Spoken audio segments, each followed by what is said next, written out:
Hey guys, welcome back to another small business spotlight. It's been a while since I did one of these, and I want to highlight my good friend Bob Pantaliano, who does CFO 360. Bob, thanks for joining us today. I really appreciate it. Um, I know a lot of business owners, as you know, face these issues with financial questions, really about around how to do financials properly, how to make sure that their profit and losses are working. But there's a lot more to it than just profit and loss, right? And so I know that you do a lot of work around business owners. So tell me more about how you serve business owners right now and kind of what got you into the business. Well, I work with small to mid-sized businesses, businesses that don't have a chief financial officer. And what I do is I help them maybe understand their business a little bit better. The example that I always give is that years ago I worked for a company, and the owner. About my background is in advertising. I was chief financial officer of a couple of ad agencies, and so the owner was interested in what does it cost to put the key in the door in the morning, what is his basic cost, and so on. So what I noticed is that on his P&L, on that his customers were broken into two sections. There were customers that he had a retainer with, and customers that he did project work with. And I noticed that the retainer business, his retainer income, equaled his fixed cost of his rent and his cars and leases on copier equipment and so on. And just so I'm giving you an example of what I did was I restructured his P&L statement. So the numbers were the same, top line, bottom line numbers were the same, but I put them on two different pages so that it can see his fixed cost and variable cost. So the fixed cost, as we discussed with him, he can't change it if he wanted to. He was contractually obligated to pay those bills, and his clients were contractually obligated to pay him. So we could kind of carve that out. And what we did was we talked about his variable income and variable cost, and that helped him achieve more profitability. And as we go through more profitability, go through wealth and so on. But the idea and what I achieved for him is to make these statements simpler and easier to digest, and also easier to change just by looking at those few numbers as opposed to a great big financial statement. It just made more sense to him. And so those are the kinds of things that I do for my clients. Take a look at where they are and try to help them understand how we could just tweak the screws on the information they already have to make better decisions, and then provide additional reports that also help them make better decisions. I love that. I mean, it's amazing how a couple small formatting changes effectively, right, can make all the difference in terms of Yeah. awareness and figuring out how to make the business more effective and more efficient. So, what are some like the things you see nowadays? I mean, has with with COVID in the last like 2 years or so that we've been going through this now, have you seen a shift in what the challenges business owners are seeing around financial statements, around finances in general, or is it pretty much the same challenges just in a different form? Yeah, well, it's changed. I mean, I see business owners now. Most business owners are making a change. They're understanding where they've been hurt, or where they've profited. I mean, I have a couple of clients who have done well during the pandemic, depending on what their business is. But I think that the businesses that are succeeding right now have taken that lesson from surviving, and how do they turn that around and now become part of their new normal. And also, I guess there's a third classification, and those are business owners that have become very bold. I have a couple of clients who have made some really dramatic decisions based on their history. One of them in particular was doing well, and he made some bold decisions. He's doing much better even than he was before. And another one who was really kind of hurting and made some bold decisions, and realized that I think he was probably maybe afraid to make those decisions before. But as we discussed and as we planned for those changes, I did a 5-year projection for him. We talked about, if you do this, what are the scenarios? Let's come up with 3 scenarios. Let's come up with some planning, and then we'll include some contingency plans. And he made these bold changes, and he's doing nicely. Nice. No, that's great to hear. And yeah, I think I've seen some similar things as well. I mean, I think the pandemic has brought out both some kind of brought to light some underlying issues that people may not have otherwise seen before the pandemic. And I think also introduced all new issues altogether, right? And then how you respond to those is really gonna make the difference of whether you kind of sink or swim. And like you said, those folks who are willing to be bold and willing to jump out there and try and make those big shifts, like they can really pay dividends. Yeah, absolutely. So what are some things the top, maybe top 3 things that you deal with clients that you see like, oh, this is I know what this is already. I'm just talking to them in a first conversation or second conversation, because there's such common issues the business owners run into or run themselves into, as the case may be.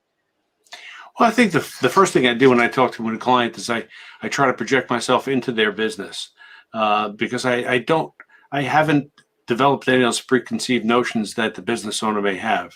So I find that the business owner sometimes is accepting some information that maybe there's another way of doing it, another way of looking at it. So let's take a look at what you know. So some business owners become stagnant in the way they are getting information and the way they're using information. So I find that's an issue. I also find that sometimes they're not looking at their financials often enough, and so we adjust for that.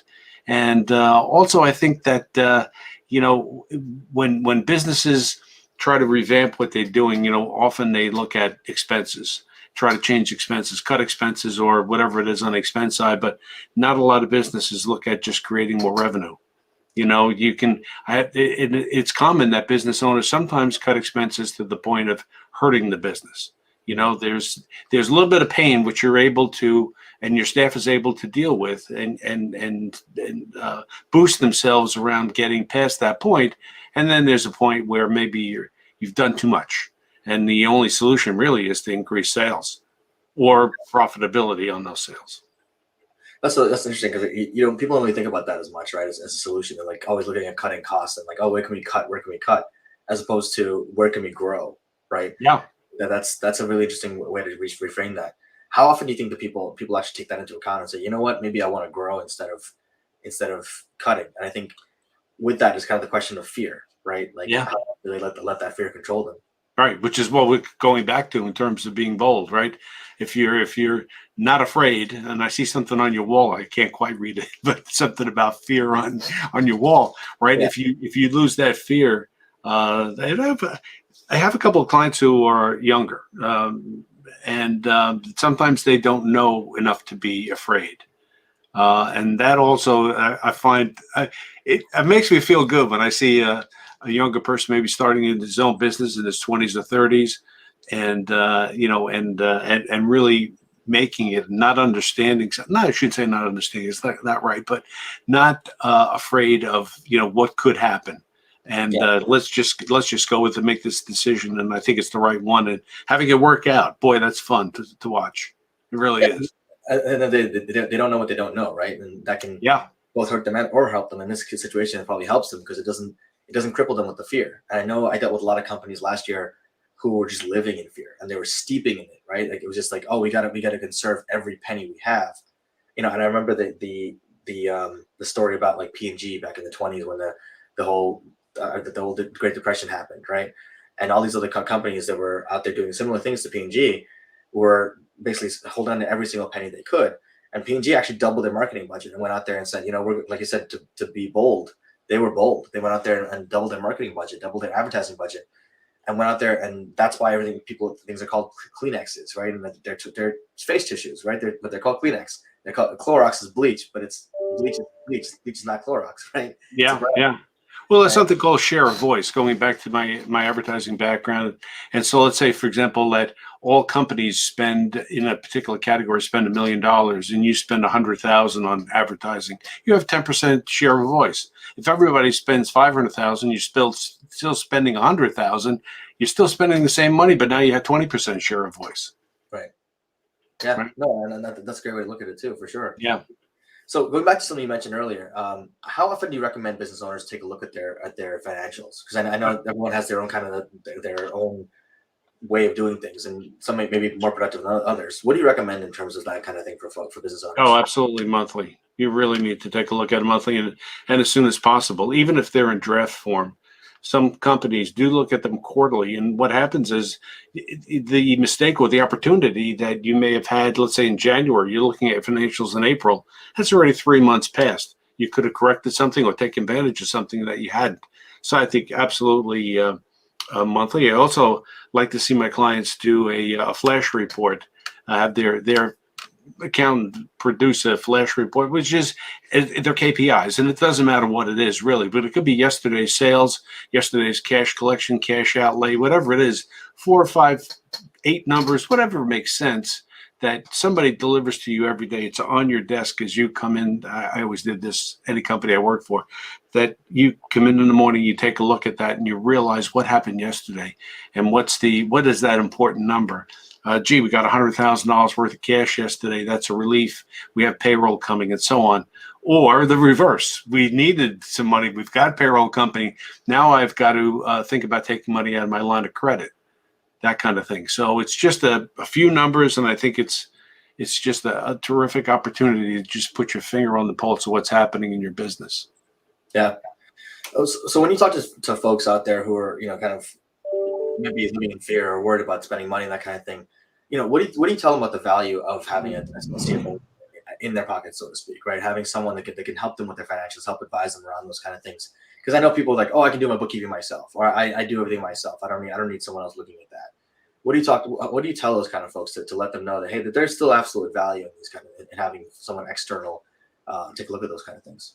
Well, I think if nothing else, it's a sounding board, right? So, and business owners do understand their business, but if let's say there's an opportunity to either buy someone or to sell your company for maybe an owner who is maybe in his later years and wants to think about what his next step is going to be. But in any event, it's somebody to take a look at what's going on and just try to again make the business owner more profitable. Let's just talk about it. Sometimes I just go into a company, and especially if somebody's invited me into just to take a look around and see what they have going, and I'm able to pick out 4 or 5 different things that maybe they need to look at it to change. Every business needs to know what I know on a monthly basis. Maybe only be a few hours, maybe an hour, maybe 15-minute conversation, or it could be I have clients where I touch their business every day. But the bottom line is, there needs to be someone like me that is consulting with the business owner. I do what I do because most executives, most business owners don't have the financial experience to make maybe the right decision every time. And I don't make all the decisions either. I mean, I have resources too, tax accountants and tax attorneys and so on that I can reach out to and get a sophisticated answer or ask a sophisticated question. And the business owner may not understand that a law has changed or an opportunity has presented itself. So, that's a good reason to have me or someone else just take a look at what's going on some semi-regular basis. Yeah, I think that last point you raised is actually a really important one that people don't necessarily think about too much, right? I think they have, again, the pandemic changed things that people are more aware of, like funding opportunities and things that they can take advantage of out there that are more publicized now. But the last part of like knowing when regulations change or when requirements change or when opportunities arise that you may not know about, having someone who knows that, who has that knowledge, and makes it their business to know that knowledge, is really, really helpful. So you've shared a couple of things, a couple of pieces of advice I think are invaluable to business owners. But what's one piece that you may not have shared yet that may think a business owner out there listening to this needs to know that if you walk away with one thing, here's that thing, and if you've already shared, that's cool. If you want to repeat it. Well, I think it's just keep an open mind. I think that you have to think I always try to encourage the business owner to think in terms of 3 options. Let's look at the next year. Let's look at the next 6 months, the next year, the next 18 months, and let's have 3 options on each one of those periods of time.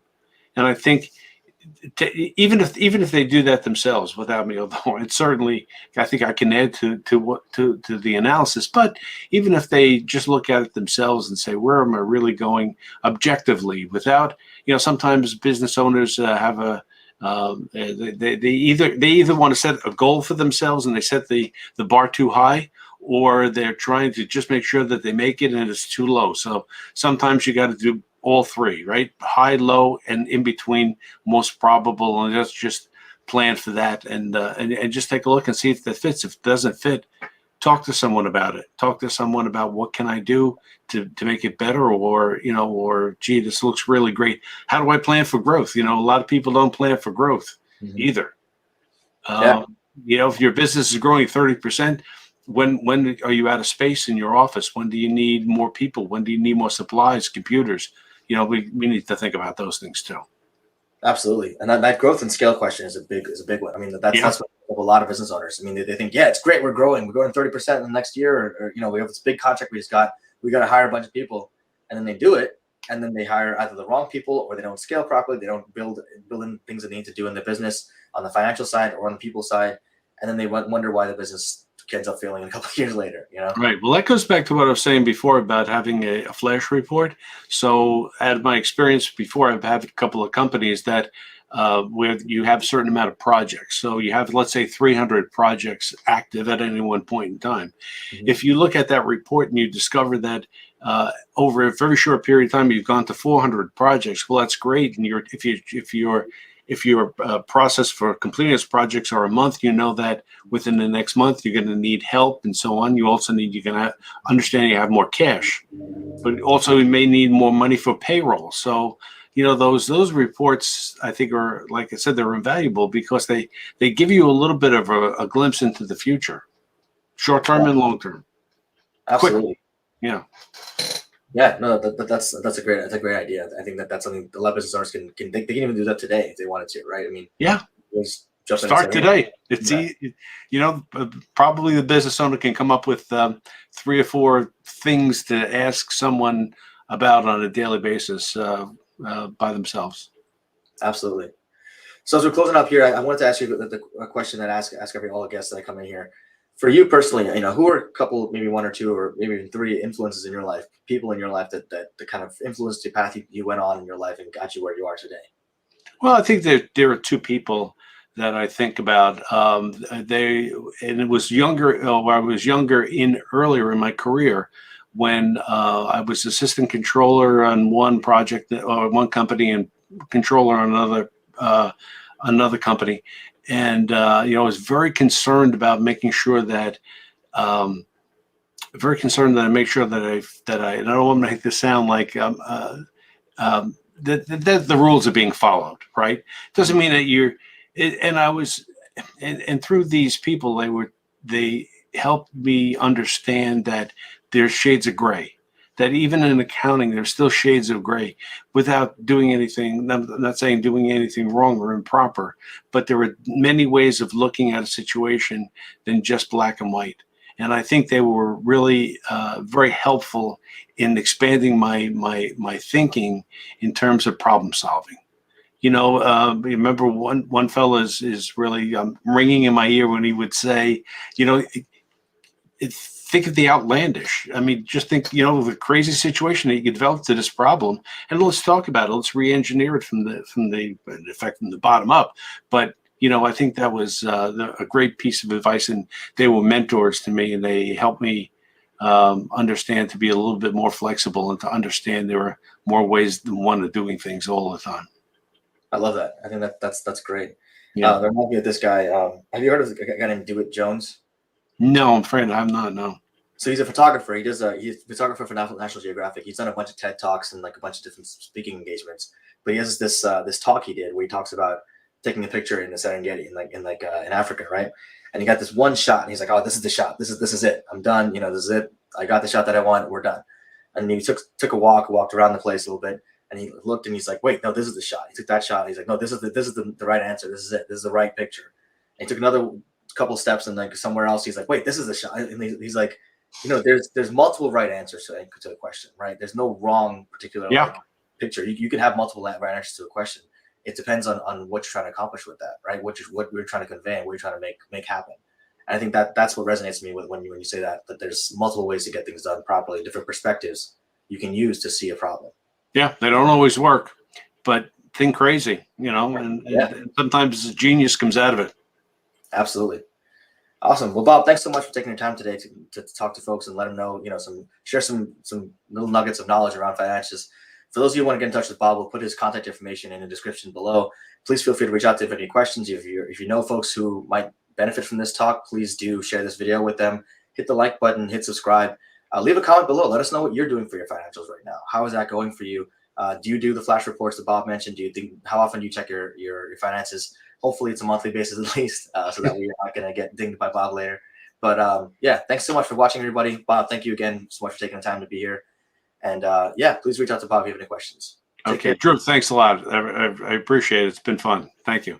Thanks, man.